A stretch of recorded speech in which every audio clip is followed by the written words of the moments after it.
Hi, and welcome to More Human, More Resources, the HR podcast for entrepreneurs. I'm Vicki Brown, your host and CEO of Vidamaneo Enterprises. As a serial entrepreneur, I understand that having the right expert help has been critical to my success. That's why I'm dedicated to telling you, in plain language, what's going on in the world of HR that might impact your business and what you need to do about it, with real actionable tips to help you master that list of must-dos and grow your leadership muscle.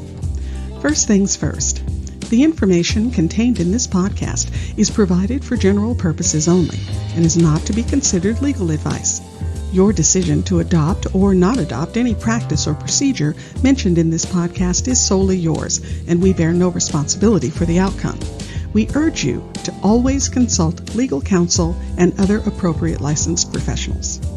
And with that, let's get into the show.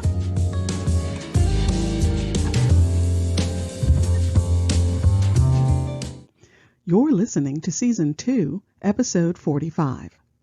Hire for strength rather than lack of weakness. That quote from General Colin Powell rings in my ears whenever I'm interviewing to fill a position at the company, particularly if the last person in the role had some, shall we say, performance challenges. I spend a lot of time talking to clients about the horns and halo effect. You know, someone walks into the interview and you immediately like them. You like the way they dressed. You like the way they shook hands. You like the way they communicate and present. So, subconsciously or consciously, you've decided that you like this candidate, and you spend the rest of the interview finding nuggets that support your first impression that they're a great candidate for the job. Or conversely, when you first meet them, they seem shy, introverted, clearly nervous, with a clammy handshake. And by the way, those are the ugliest shoes you have ever seen. So now, when human nature takes over, it seeks out nuggets that support your first impression that they are an awful candidate. Well, that's the horns and halo effect. Not taking all the information into account and just focusing on the things that support your bias. But it turns out that's not the only bias you have to watch out for when interviewing. Let's say your marketing coordinator, Stacy, just left the company. And it's a good thing, too, because you were on the road to a very difficult warning process with her.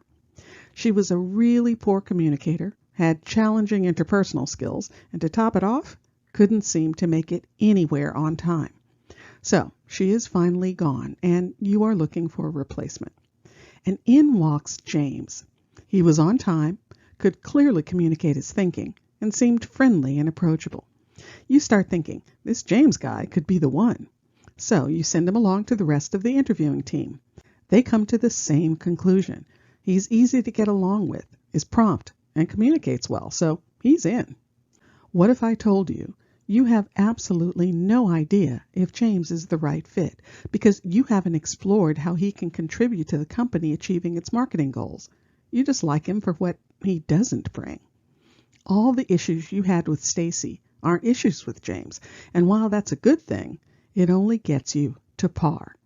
His communication skills, promptness, and approachability is the minimum level of expectations for that job. Can he grow your social media presence? Streamline your marketing efforts. Introduce a new process or avenue that will get more eyeballs on your product or services. You see, the problem is you're so happy not to see the failures Stacy had that you're willing to hire James for his lack of weakness rather than his strengths. But that may not get you to where you need to go. Before you jump into any hiring process, you have to make sure that you've level set your thinking, especially if you're coming off of a really bad or good experience with the last person. It's so easy for your vision to get clouded by what just happened. Maybe you so love Xander that no one will seem good enough. Again, because you're comparing them to the heightened version of Xander you have in your head. No one can live up to that idea. I bet not even Xander. And on the opposite side, maybe you were so aggravated by Stacy all the time that anyone that doesn't aggravate you seems like a fit. So make sure you sit down and take a good look at what you want to accomplish in this role. Write down what skills will get that done and be specific about the goals. Then, as you're screening candidates, keep those goals and skills at hand. And yes, you still want someone who doesn't aggravate you, but they have to do and be more than that. A lot more. If you found this information helpful, please leave a review and tell a friend. Thanks for spending the time. Until next week, same time, same place.